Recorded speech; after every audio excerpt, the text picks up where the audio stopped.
Hello बच्चों, स्वागत है आपका हमारे यूट्यूब चैनल एजुकेशन मित्रा पर। अभी हम क्लास 10th का फिजिक्स का चैप्टर नंबर फर्स्ट जिसका नाम है प्रकाश। प्रकाश में हमें दो तरह की घटनाओं को पढ़ना होता है, जो है हमारा परावर्तन और अपवर्तन। तो अभी जो हम प्रकाश के परावर्तन वाली घटना को पढ़ रहे हैं, इसमें जो अभी हमारा नेक्स्ट टॉपिक है वो है हमारा दर्पण यानी कि मिरर। दर्पण से आप सभी लोग अवश्य परिचित होंगे, क्योंकि सभी के घर में जो है दर्पण होता है जिसमें हम अपना चेहरा देखते हैं। तो इसका हम सबसे पहले डेफिनेशन की बात करते हैं कि दर्पण की एक परिभाषा क्या होती है। तो दर्पण की परिभाषा होती है कि वह चिकनी और चमकीली सतह जो नियमित रूप से अर्थात निश्चित नियमानुसार प्रकाश को परावर्तित करती है, साथ ही जिसकी एक सतह रजतित यानी कि सिल्वर्ड हो, क्या कहलाता है? दर्पण कहलाता है। पहला तो है कि वो चिकनी और चमकीली सतह होनी चाहिए, जिससे क्या हो कि चिकनी और चमकीली सतह होगा तभी जो है वो प्रकाश का नियमित रूप से परावर्तित करेगा। और साथ में एक और कंडीशन क्या है कि इसका एक सतह जो है वो रजतित यानी कि सिल्वर्ड हो। सिल्वर्ड का क्या मतलब है? अगर आप देखते होंगे कि जो आपका दर्पण या आईना है, एक तो आपका जो परावर्तक सतह है जिस पे आप चेहरा देखते हैं वो तो चिकना और चमकीला होता है, जबकि उसके पीछे का जो सतह होता है वो है उस पे एक पेंट रहता है, ठीक है। और वही जो पेंट रहता है उसी को हम बोलते हैं कि वह रजतित किया हुआ है, सिल्वर्ड है, यानी कि उस पे सिल्वर नाइट्रेट का उसमें एक क्या रहता है, लेयर रहता है। और जब एक आम शीशा को एक दर्पण में कैसे कन्वर्ट करते हैं, तो जो एक आम शीशा होता है जब उसकी किसी एक परावर्तक सतह को जो है हम क्या करते हैं, सिल्वरिंग कर देते हैं, तब जाके वह एक शीशा से जो है वो दर्पण में कन्वर्ट हो जाते हैं। यानी जब हम सिल्वरिंग कर देते हैं तब उसके पास जो दर्पण का गुण है वो उसमें आ जाता है, ठीक है। तो यहाँ पे आप कुछ पिक्चर देख रहे हैं, जो आपका दर्पण दिख रहा है, ये कुछ समतल दर्पण का एग्जाम्पल है। अब देखिए, समतल दर्पण क्या होता है, यानी कि समतल दर्पण को हम प्लेन मिरर कहते हैं। तो जिस दर्पण की परावर्तक सतह समतल होती है उसे समतल दर्पण कहते हैं। यानी कि उसका परावर्तक सतह कैसा होना चाहिए, समतल होना चाहिए, एक समान होना चाहिए। देखिए आपको लग रहा हो कि ये तो गोलीय दर्पण है, ये गोलीय दर्पण है, लेकिन नहीं, ये जो है इसका परावर्तक सतह अगर समतल होगा, मतलब एक समान होगा, एक सपाट में होगा, तो उसे हम क्या बोलेंगे, समतल दर्पण कहेंगे, ठीक है। नेक्स्ट है हमारा कि दर्पण कितने प्रकार के होते हैं, टाइप्स ऑफ मिरर। तो दर्पण जो है वो तीन प्रकार के होते हैं। पहला हमारा है समतल दर्पण, दूसरा है गोलीय दर्पण, और तीसरा हमारा परवलयिक दर्पण। फिर गोलीय दर्पण भी क्या होता है, दो प्रकार का होता है, उत्तल दर्पण और अवतल दर्पण।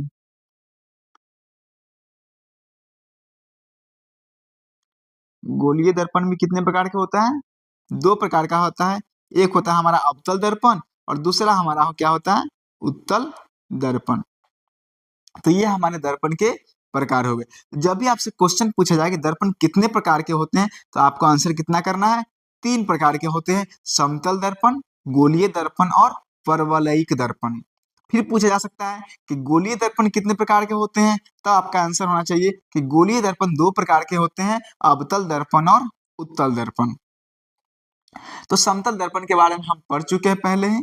अब हम बात करेंगे गोलीय दर्पण का। किसकी बात करेंगे, गोलीय दर्पण, स्फेरिकल मिरर। गोलीय दर्पण क्या होता है, तो जिस दर्पण की परावर्तक सतह किसी खोखले गोले का एक भाग हो, गोलीय दर्पण कहलाता है। खोखला गोला क्या होता है, देखिए पहले हम बात करते हैं गोला का। तो एक जो गोला होता है वो पूरी तरह से अंदर भरा हुआ होता है, ठीक है, ये पूरी तरह से भरा हुआ होता है, तो ये हमारा क्या कहलाता है, गोला कहलाता है। लेकिन जब गोला अंदर से खाली हो, क्या हो, खाली हो, जिसे हम क्या बोलेंगे, खोखला गोला। ये हमारा क्या है, ये हमारा गोला है। और ये हमारा क्या है, ये हमारा एक खोखला गोला है, खोखला गोला। तो ये हमारा क्या है, खोखला गोला है। तो जो गोलीय दर्पण होता है वह क्या होता है, खोखले गोले का एक भाग होता है। गोलीय दर्पण प्रायः कांच के एक टुकड़े को रचित कर बनाया जाता है। जैसे देखिए ये खोखला गोला है, इसको हम काट देंगे, सपोज कि जिसे हम क्या करेंगे, काट देंगे। पहले देखिए ये जो हमारा है ये क्या है हमारा, ये हमारा एक गोलीय दर्पण है। अब इसको क्या करें, हम बीच में से काट देंगे इसे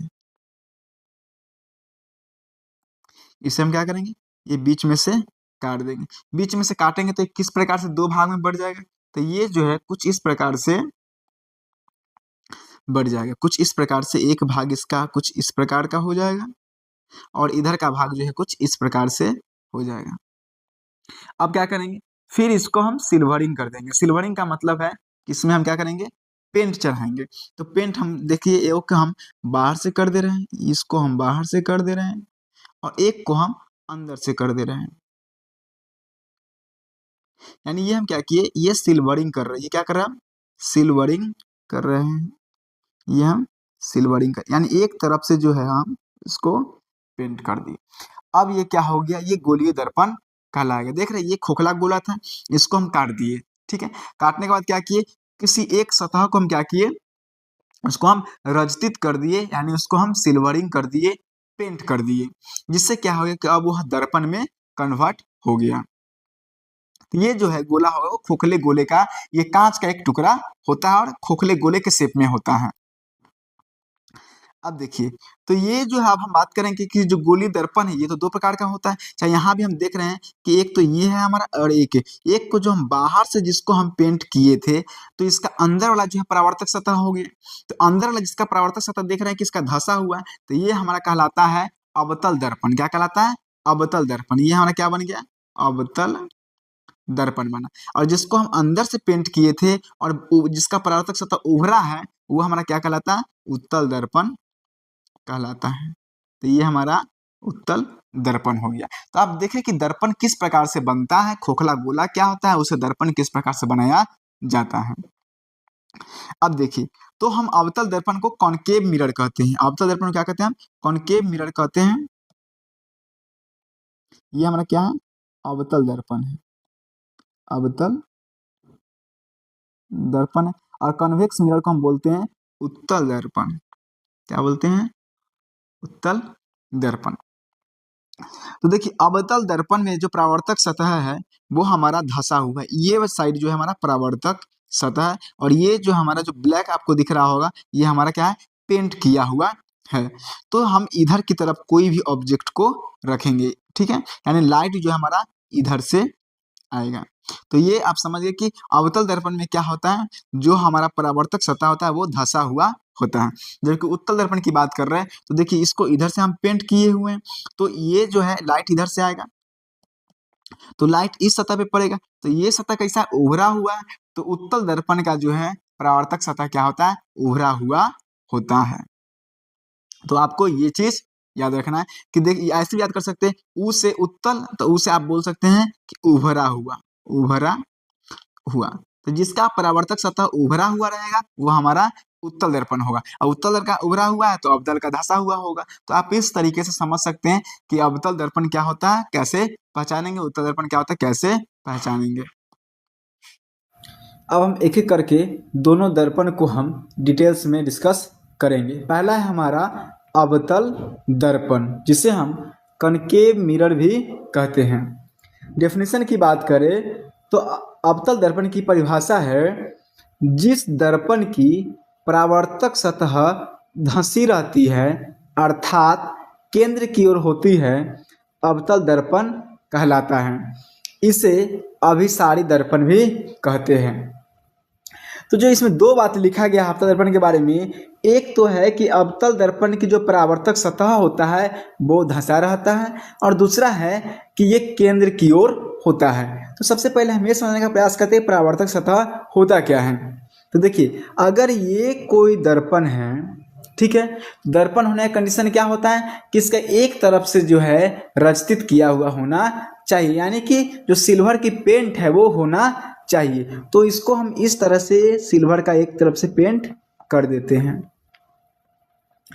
अब जिधर से पेंट कर दिए हैं उधर से तो हम चेहरा नहीं देख सकते हैं, तो चेहरा हम उसके अपोजिट से देखेंगे।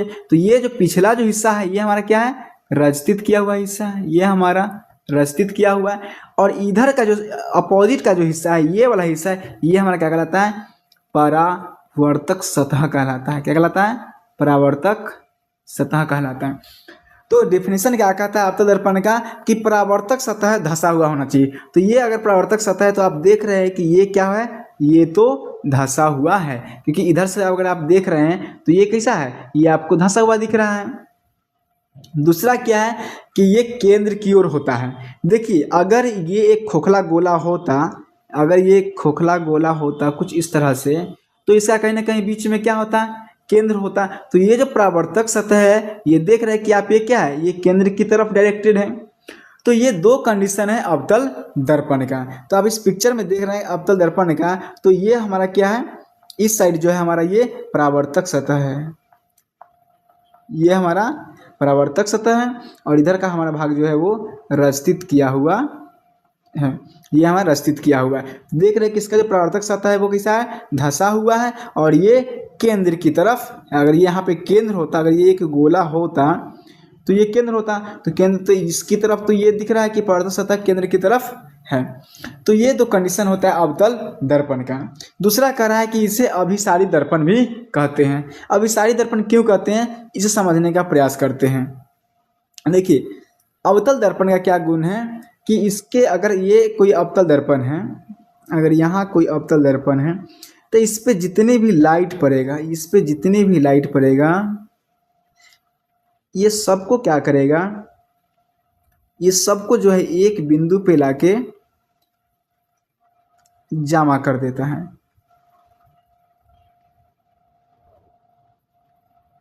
कहीं से भी जाइए, सब के सब एक बिंदु पे आके लाइट को जमा करता है। इसीलिए इसे हम क्या कहते हैं, अभिसारी दर्पण भी कहते हैं। इस पे जितना भी लाइट पड़ेगा सबको क्या करेगा, सबको एक बिंदु पे लाके जमा कर देगा। इसीलिए इसको क्या कहते हैं, इसे हम अभिसारी दर्पण कहते हैं।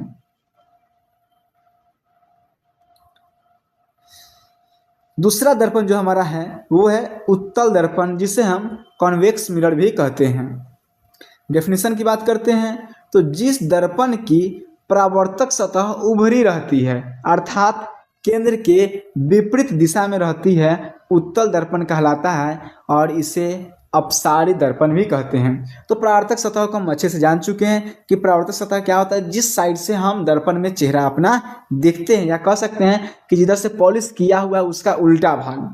ठीक है, तो अगर ये एक दर्पण है तो देख रहे हैं कि इसका पिछला भाग जो है ये क्या हुआ है, पॉलिश किया हुआ, ये क्या है, पॉलिश किया हुआ है। तो ये हमारा क्या होगा, ई वाला भाग जो है वो क्या कहलाएगा, हमारा परावर्तक पृष्ठ कहलाएगा। ये क्या हमारा परावर्तक पृष्ठ है, यानी सामने का भाग है। पिछला भाग क्या है, इसका पॉलिश किया हुआ है। तो आप ये जो सामने का भाग है इसको आप देख रहे हैं कि किस तरीके से है, ये उभरा हुआ है। ठीक है, अगर ये एक खोखला गोला होता, अगर ये खोखला गोला होता तो केंद्र यहाँ होता, अब परावर्तक सतह इधर है, तो परावर्तक सतह देख रहे हैं क्या कि केंद्र के जो है अपोजिट डायरेक्शन में, परावर्तक सतह इधर है और केंद्र यहाँ है। तो ये क्या है, केंद्र से उल्टी दिशा में है, विपरीत दिशा में है। तो ये दो कंडीशन है उत्तल दर्पण का, परावर्तक सतह उभरा हो या फिर जो परावर्तक सतह है वो केंद्र के विपरीत दिशा में हो, उसे हम क्या कहेंगे, उत्तल दर्पण कहेंगे। अब बात है कि इसे अपसारी दर्पण क्यों कहते हैं। देखिए अपसारी दर्पण करने का कारण है कि इस पे जितना भी किरणें पड़ती है, ठीक है, इस पे जितना भी किरणें पड़ेगी ये सबको क्या करेगा, दूर भेज देता है। ठीक है, ये क्या करता है, किरणों को दूर भेज रहा है। देख रहे हैं ये किरण इस पर पड़ रहा है, यहाँ इसको दूर भेज दिया। इस पे जितने भी किरणें पड़ेगी सबको क्या करेगा, ये दूर भेज देता है, यानी अलग अलग डायरेक्शन में ये क्या करता है, किरणों को मोड़ देता है। इसलिए इसे क्या कहते हैं, अपसारी दर्पण कहते हैं। तो इस पे पड़ने वाली किरणों को ये विभिन्न डायरेक्शन में फैला रहा है, इसलिए इसको क्या बोलते हैं कि ये अपसारी दर्पण है। नेक्स्ट हमारा है परवलयिक दर्पण। इंग्लिश में हम इसे पैराबोलिक मिरर भी कहते हैं। ये इतना इंपॉर्टेंट नहीं है, बस आपको क्या करना है, डेफिनेशन याद रखना है। डेफिनेशन क्या है इसका, कि वह दर्पण जो पूर्णतः गोलीय नहीं होता है, मतलब पूरी तरह से गोल नहीं होता है, क्या कहलाता है, परवलयिक दर्पण कहलाता है। पिक्चर आप यहाँ देख पा रहे हैं। तो ये परवलयिक दर्पण उतना इंपॉर्टेंट नहीं है, बस आपको डेफिनेशन याद रखना है। जब भी आपसे पूछा कि दर्पण कितने प्रकार के होते हैं, तो हमेशा बताइएगा कि दर्पण जो है वो 3 प्रकार के होते हैं। दर्पण कितने प्रकार के होते हैं, 3 प्रकार के होते हैं। पहला होता है हमारा समतल दर्पण, दूसरा होता है हमारा गोलीय दर्पण, और तीसरा जो होता है वो होता है हमारा परवलयिक दर्पण। परवलयिक दर्पण, तो दर्पण जो है वो 3 प्रकार का होता है। गोलीय दर्पण पूछेंगे, गोलीय दर्पण कितने प्रकार के होते हैं, तो फिर गोलीय दर्पण 2 प्रकार के होते हैं, अवतल और उत्तल दर्पण। इस प्रकार से आप दर्पण और उसके क्लासिफिकेशन को ध्यान रखिएगा। क्योंकि परवलयिक दर्पण को पढ़ना नहीं है, हमें बेसिकली पढ़ना है समतल और गोलीय दर्पण के। समतल दर्पण की चर्चा हम पहले ही कर चुके हैं। अब जो हमारा है वो है गोलीय दर्पण को पढ़ना। तो अभी हम देखेंगे गोलीय दर्पण से संबंधित विभिन्न पद, different terms related with spherical mirror. तो गोलीय दर्पण से संबंधित जितने भी पद होते हैं उनको हम एक एक करके समझने का प्रयास करेंगे। सबसे पहला है हमारा वक्रता केंद्र, सेंटर ऑफ कर्वेचर। ये वक्रता केंद्र क्या होता है समझने का प्रयास करते हैं।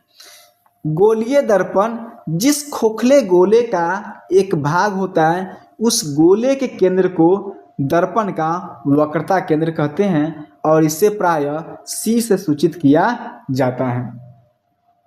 सबसे पहले हम अवतल दर्पण में देखते हैं। ये जो दर्पण अवतल दर्पण क्यों, क्योंकि इसका जो परावर्तक सतह है ये कैसा है, आप देख पा रहे इसका परावर्तक सतह कैसा है, ये धंसा हुआ है।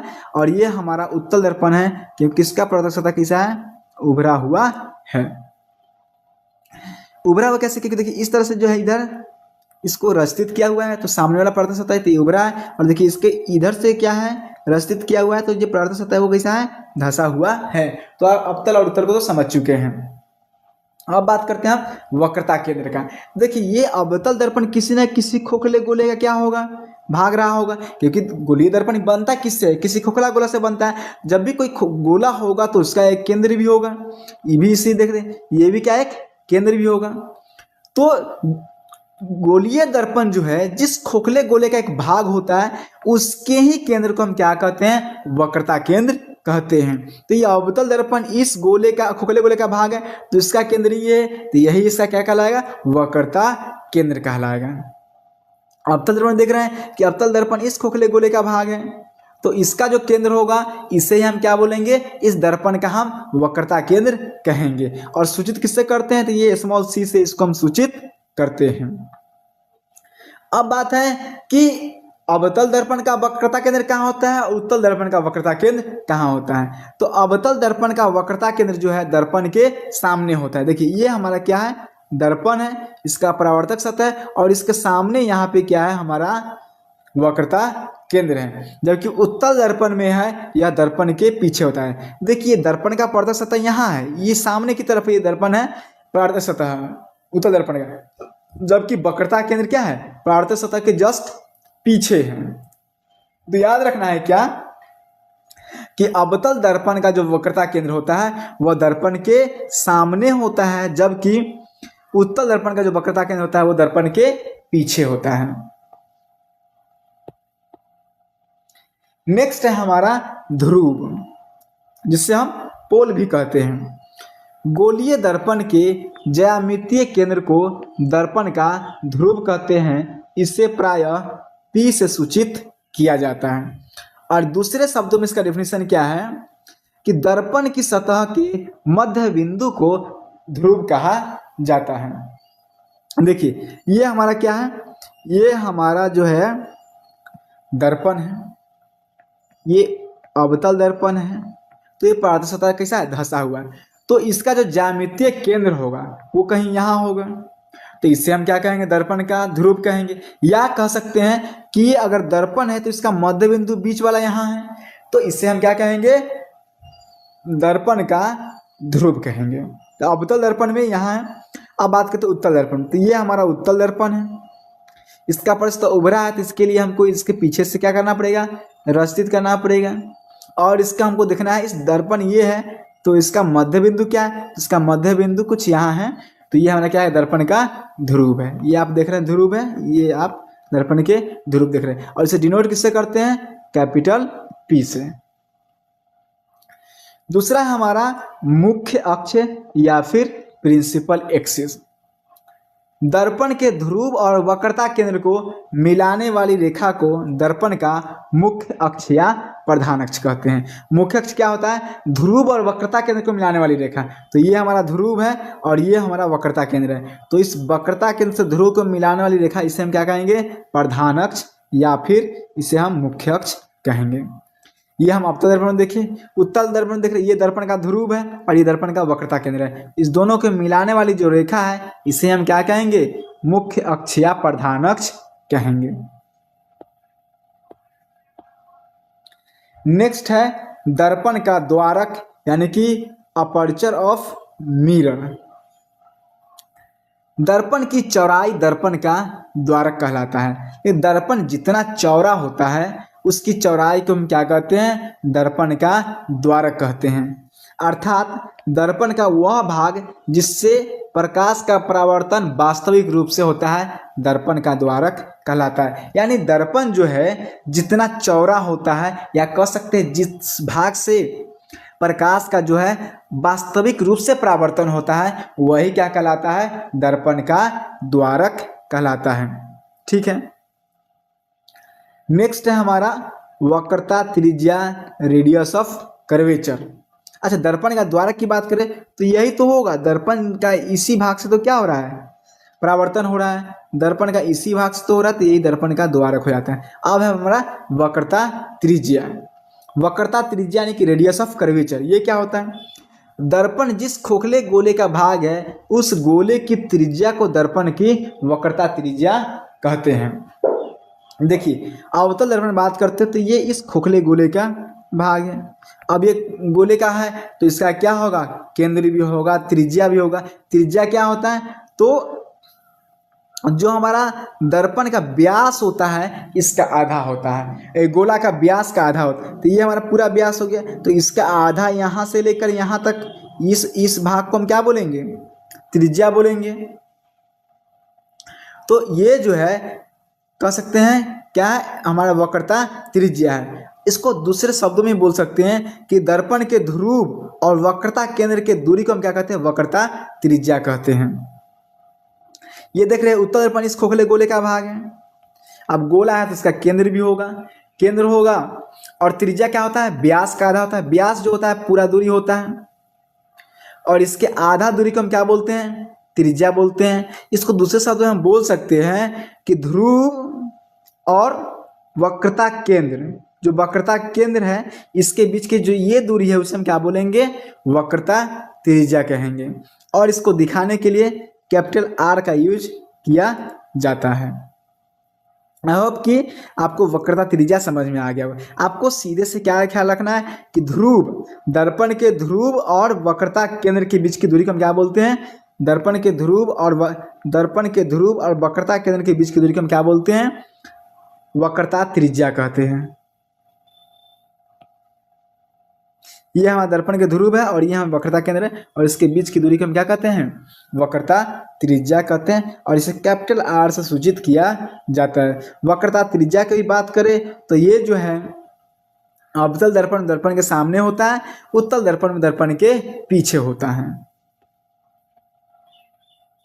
अब है हमारा अवतल दर्पण का मुख्य फोकस एवं फोकस दूरी, principal focus and focal length of a concave mirror. तो समझने का प्रयास करते हैं कि अवतल दर्पण का मुख्य फोकस क्या होता है और फोकस दूरी क्या होता है। अवतल दर्पण के मुख्य अक्ष के समांतर और निकटवर्ती सभी आपतित किरणें परावर्तन के बाद मुख्य अक्ष पर एक बिंदु पर अभिसरित होती है। इस बिंदु को दर्पण का मुख्य फोकस कहा जाता है और इसे कैपिटल एफ से सूचित किया जाता है। कह रहा है कि ये हमारा कोई अवतल दर्पण है, ये हमारा क्या है, अवतल दर्पण है, क्योंकि इसके परावर्तक सतह कैसा है, धंसा हुआ। ये हमारा परावर्तक सतह जो कि ऐसा है, धंसा हुआ है। अब कह रहा है कि अवतल दर्पण के मुख्य अक्ष के समांतर, तो ये हमारा क्या है, ये हमारा मुख्य अक्ष है। मुख्य अक्ष क्या होता है, तो दर्पण के ध्रुव और वक्रता केंद्र को मिलाने वाली रेखा को क्या कहते हैं, मुख्य अक्ष या प्रधान अक्ष कहते हैं। तो मुख्य अक्ष के समांतर, तो ये मुख्य अक्ष के समांतर ये किरणें हो गई। ये सारी किरणें क्या है, मुख्य अक्ष के समांतर है। ये सभी किरणें क्या है, मुख्य अक्ष के समांतर है और निकटवर्ती है। ये सभी किरणें परावर्तन के बाद, देखिए परावर्तन के बाद ये सब किरणें परावर्तन के बाद जो है एक बिंदु पर मिलती है, और इस बिंदु को हम क्या कहते हैं, दर्पण का मुख्य फोकस कहते हैं, और इसे हम कैपिटल एफ से सूचित करते हैं। फिर से जाते हैं कि अवतल दर्पण का जो मुख्य फोकस क्या होता है, तो अवतल दर्पण के प्रधान अक्ष के समांतर सभी आपतित किरणें परावर्तन के बाद, यानी टकराने, दर्पण से टकराने के बाद सभी के सभी किरणें एक बिंदु पर जो है अभिसरित होती है, और उसे ही उस बिंदु को हम क्या कहते हैं, मुख्य फोकस, या फिर कह सकते हैं कि प्रिंसिपल फोकस कहते हैं, और इसे कैपिटल एफ से सूचित किया जाता है।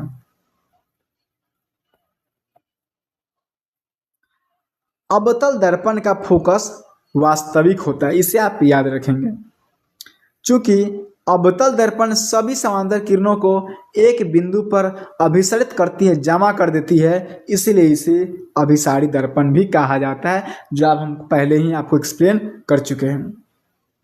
फिर है अवतल दर्पण के ध्रुव तथा मुख्य फोकस के बीच की दूरी को हम क्या कहते हैं, फोकस दूरी कहते हैं। इंपॉर्टेंट क्या है, ध्रुव और मुख्य फोकस के बीच की दूरी को क्या कहते हैं, फोकस दूरी कहते हैं, और इसे फोकसांतर भी कहा जाता है। प्रायः स्मॉल एफ सूचित किया जाता है। देखिए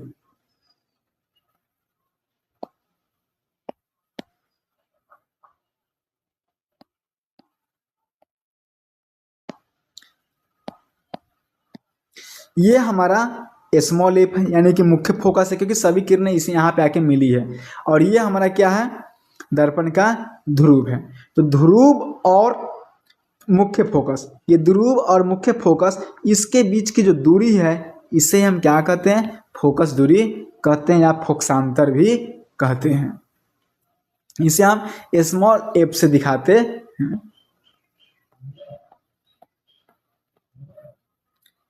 अब हम बात करेंगे उत्तल दर्पण का मुख्य फोकस एवं फोकस दूरी, principal focus and focal length of convex mirror. जब मुख्य अक्ष के समांतर और निकटवर्ती किरणें उत्तल दर्पण में पड़ती है, तो परावर्तन के बाद परावर्तित सभी किरणें मुख्य अक्ष पर एक बिंदु से आती हुई प्रतीत होती है। उस बिंदु को उत्तल दर्पण का मुख्य फोकस कहते हैं। इसे प्रायः कैपिटल एफ से सूचित किया जाता है। तो ये हमारा क्या है, ये हमारा उत्तल दर्पण है। उत्तल दर्पण का जो परावर्तक सतह होता है वो कैसा होता है, उभरा हुआ होता है, जो आपको दिख रहा होगा इधर से कि उभरा हुआ, ये हमारा रचित किया हुआ है पीछे से। फिर क्या है, हमको प्रधान अक्ष बनाना है, तो ये हमारा क्या है, एक प्रधान अक्ष है। प्रधान अक्ष क्या मतलब है कि ये ध्रुव और वक्रता केंद्र को मिलाने वाली रेखा होती है प्रधान अक्ष। अब जो किरणें होनी चाहिए वो कैसा होना चाहिए, समांतर और निकटवर्ती किरणें होनी चाहिए। तो ये रहा समांतर किरणें, ये सब क्या है, प्रधान अक्ष के समांतर है। ये प्रधान अक्ष के समांतर है, ये सभी किरणें क्या है, प्रधान अक्ष के समांतर हैं। जब ये किरणें पड़ती है सब के सब जो है इस प्रकार से रिफ्लेक्ट हो जाती है, परावर्तित हो जाती है। लेकिन ऐसा लग रहा है कि ये सभी किरणें कहीं ना कहीं इस बिंदु से आके निकल रही है, ये इस बिंदु पे सब मिल रही है, या कह सकते हैं जो भी किरणें हैं ये किरणें लग रहा है ऐसा कि इस सभी एक ही बिंदु से, ये जो है इस बिंदु से, ये किरणें इस बिंदु से, ये किरणें इस बिंदु से, और ये किरणें सभी के सब इस बिंदु से लग रहा है कि निकल रहा, आते हुए प्रतीत हो रहा है। तो इस बिंदु को हम क्या कहते हैं, इस बिंदु को ही हम क्या कहते हैं, प्रिंसिपल फोकस यानी कि मुख्य फोकस कहते हैं। ठीक है। वास्तव में किरणें ऐसा कुछ नहीं है रहा कि यहाँ से आ रहा है, लेकिन ऐसा आता हुआ प्रतीत लग रहा है कि ये सभी किरणें जो परावर्तित हो रही है ये सब एक बिंदु से आ रही है, वो बिंदु यहाँ पे। तो ये जिस बिंदु से आती हुई प्रतीत होती है उस बिंदु को हम क्या कहते हैं, उत्तल दर्पण का मुख्य फोकस कहते हैं। फोकस दूरी की बात करते हैं तो यहाँ भी इसके ध्रुव, इसका अगर हम ध्रुव की बात करें तो ये इसका ध्रुव और मुख्य फोकस, इसके बीच की जो दूरी है इसे हम क्या कहेंगे, इसे ही हम कहेंगे फोकस दूरी या फोकसांतर कहेंगे। याद रखिए मुख्य फोकस को कैपिटल एफ से और फोकस दूरी के स्मॉल एफ से। याद रखिए अगर कहीं पे कैपिटल एफ है तो ये हमारा है मुख्य फोकस, क्या है, मुख्य फोकस है, और स्मॉल एफ है इसका मतलब ये फोकस दूरी है, क्या ये फोकस दूरी है।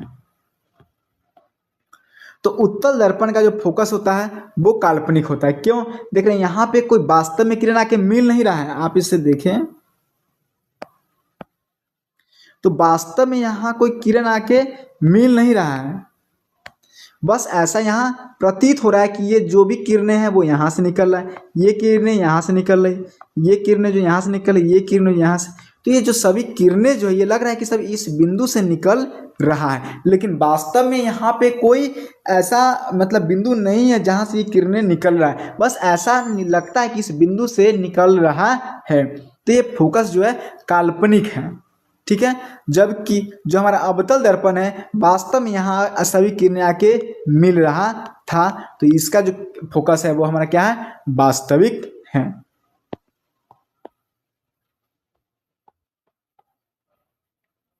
उत्तल दर्पण का फोकस दर्पण के पीछे होता है, बिल्कुल आप देखिए कि उत्तल दर्पण ये है और इसका फोकस क्या है, इसके पीछे है। ये हिस्सा जो है बेसिकली पीछे का है, ये हमारा आगे या फिर इसको सामने का बोल सकते हैं, ये हमारा सामने का हिस्सा, परावर्तक सतह सामने, तो ये पीछे है। जबकि अगर हम देखें तो ये जो दर्पण है इसके ये सामने है, यहाँ पे क्या ये सामने है। तो अवतल दर्पण में जो मुख्य फोकस होता है वो सामने होता है, जबकि उत्तल दर्पण में जो होता है फोकस वो दर्पण के पीछे होता है। उत्तल दर्पण के ध्रुव एवं मुख्य फोकस के बीच की दूरी को हम क्या कहते हैं, फोकस दूरी कहते हैं, और इसे स्मॉल एफ सूचित किया जाता है, जिसे हम पहले ही समझ चुके हैं। अब जो नेक्स्ट टॉपिक होगा हमारा वो होगा गोलीय दर्पण की फोकस दूरी और उसकी वक्रता त्रिज्या।